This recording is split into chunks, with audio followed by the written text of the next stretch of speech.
దానివల్ల ఏం రాదు. మనము మన నియోజకవర్గాన్ని ఎట్లా డెవలప్ చేసుకోవాలనేటువంటి చర్చ జరగాలి కదా. కాబట్టి నేను గౌరవ ప్రజాప్రతినిధులను నేను తెలియజేస్తా ఉన్నా, ఇది మా ఇంటి కార్యక్రమం, అయ్యే గారి కార్యక్రమం కాదు, మనందరిది. ప్రభుత్వము 90 రోజుల పాటు బృహత్తరమైన కార్యక్రమాలు తీసుకొని ముందుకు పోతున్నటువంటి సందర్భంలో దీంట్లో సాధక బాధకాలు చర్చించుకోవడానికి పెట్టింది. ఈ జిల్లావారి పెట్టింది కాదు, సాధక బాధకాలు చర్చించుకోవాలి. ఈ ఆలయ నియోజకవర్గంలో ఉన్నటువంటి ప్రభుత్వ పాఠశాలలో విద్యార్థుల సంఖ్య పెరుగుతుందా తగ్గుతుందా, ఎలాంటి చర్యలు తీసుకోవాలి, ఈ గ్రామీణ ప్రాంతంలో శానిటైజేషన్ పరిస్థితి ఎట్లా, ఇది కదా చర్చ. దీని గురించి మాట్లాడుకోవాలి. కానీ అంత జిల్లా వాళ్ళంటే అక్కడ మరి ఎవరు మాట్లాడాలి? గ్రామాల గురించి, ఈ పట్టణాల గురించి ఎవరు చర్చించుకోవాలి? మీరు గెలిచినటువంటి ప్రజాప్రతినిధులు అందరూ ఇక్కడ ఉన్నారు, గెలిచినటువంటి ప్రజాప్రతినిధులు అందరూ ఇక్కడ ఉన్నారు. వాళ్ళందరినీ మనందరినీ బాధ్యత, మన పబ్లిక్ సర్వీస్ కి, మన ప్రజల కోసం పనిచేయాల్సినటువంటి జీతాల వరకు ప్రజల సమాధానం చెప్పుకోవాలి.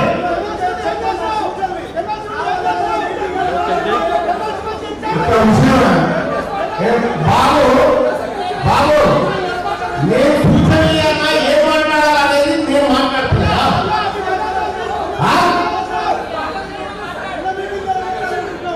ఇది టీఆర్ఎస్ పార్టీ కార్యక్రమం, కాంగ్రెస్ పార్టీ కార్యక్రమం కాదా? అది సౌదాలు లేకపోతే ప్రభుత్వ కార్యక్రమం, ఇది ప్రభుత్వ కార్యక్రమం అర్థమైతే లేదా? ప్రభుత్వ కార్యక్రమం. భాస్కర్ గారు దయచేసి కూర్చొని మీటింగ్ అసలు ఆయన మాట్లాడితే మనం దాన్ని వివరణ చేద్దాము. ప్రతి ఒక్కరికి ప్రశంసే పొందుతుంది. మాట్లాడేది పర్ఫార్మెన్స్ కాదు, అధికారుల పర్ఫార్మెన్స్. ఇది అర్థమైందా?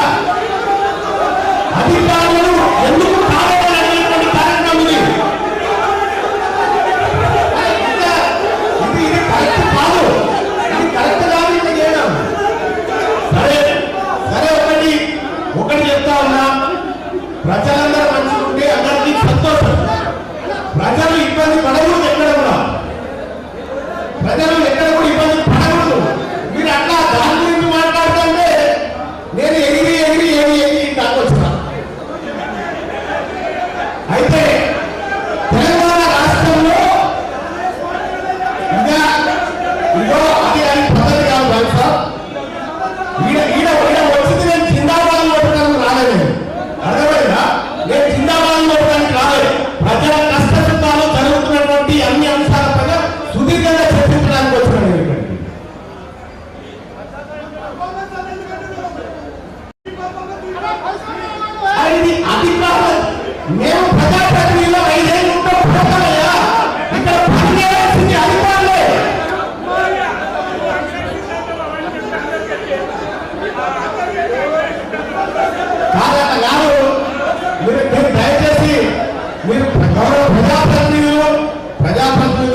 ఈ అవగాహన కార్యక్రమం ఏంటి, ఈ పథకాలు ఏంటి, వీటిపై సాధక బాధకాలు ఏంటో తెలుసుకోవాలి.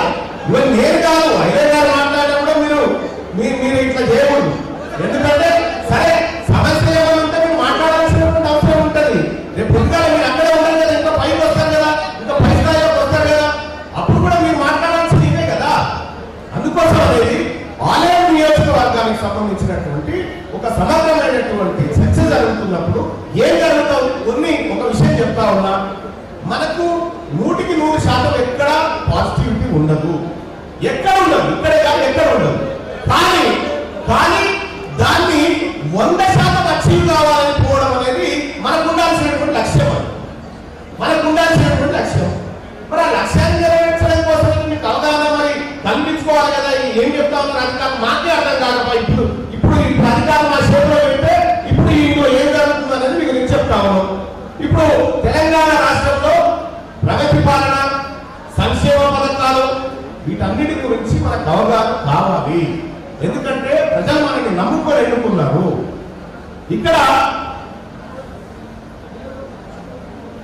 ఈ సంక్షేమ పథకాల మీద పెట్టినటువంటి అంశాలు ఏవైతే ఉచిత కరెంటు కానీ, రైతు భరోసా కానీ, రైతు బీమా కానీ, లేకపోతే ఇంకా కొన్ని అవగాహన కార్యక్రమాలు కూడా పెట్టిన పోలీస్ శాఖకు సంబంధించి ఇక్కడ ప్రజలను గుర్తుపెట్టుకోండి,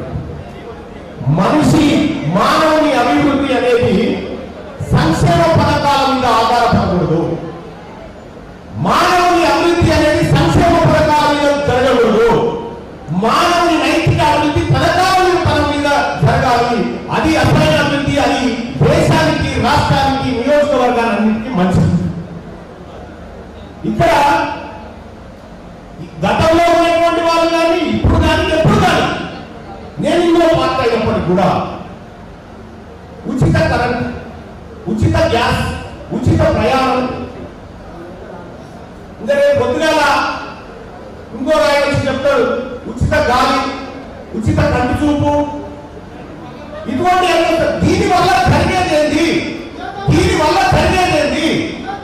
మనుషుల్లో ఉండాల్సినటువంటి మనుషులు కుటుంబాలు ఏ విధంగా డెవలప్ కావాలి, ఈ కుటుంబాలు వాళ్ళ కాలంలో వాళ్ళు నిలబడడానికి సంక్షేమ పథకం అంటే ఏంటంటే అప్పే. తెలంగాణ రాష్ట్రంలో సంక్షేమ పథకం అంటే అప్పు, ఇది 100% కాలం అంతాలను చెప్పాలని. తెలంగాణ రాష్ట్రంలో ఎవరు మనుషులు వాళ్ళంతా వాళ్ళు బతికేటువంటి ప్రయత్నం చేయించాలి. నువ్వు ఊరుకొని చేస్తా అంటే ఈ రాష్ట్రం ఇట్లే ఉంటుంది, ఈ ప్రజానికం ఇట్లే ఉంటుంది, ఈ వ్యవస్థ ఇట్లే ఉంటుంది. ఇదేదో ఏదో ప్రభుత్వాన్ని విమర్శించడానికో ఏదో చేయడానికి కాదు, మనల్ని మనం ప్రశ్నించుకోవాల్సినటువంటిది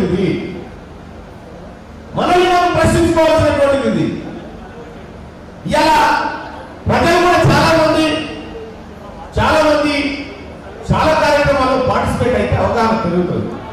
నేను ఇప్పుడు కలెక్టర్ గారితో మాట్లాడినా, సార్ ఈ నియోజకవర్గంలో ఎట్లా ఉండాలి, ఎట్లయితే ప్రజల అభివృద్ధి చెందుతారు, ఏ రంగాన్ని దృష్టి పెట్టాలనేటువంటి అంశాలు కలెక్టర్ గారితో మాట్లాడినా. అది చేయాలి. అది చేస్తే ఇలా ఈ ఆలయ నియోజకవర్గంలో దయచేసి అధికారులకు చెప్తారు కలెక్టర్ గారు, అధికారులకు అవగాహన లేకుండా నేను మొదటి ఫిర్యాదు చేసిన, అధికారులకు కూడా అవగాహన లేకుండా ఉంది. ముఖ్యంగా రెవెన్యూ, పోలీసింగ్, ఈ రెండు మస్తు కనెక్షన్ తయారైనాయి. వీటిని కంట్రోల్ చేయాలి, ప్రజలు ఇబ్బంది పెట్టకూడదు. రెండోది ఏంటంటే సార్, ఇక్కడ ఒక పేదవాడికి పార్టీలు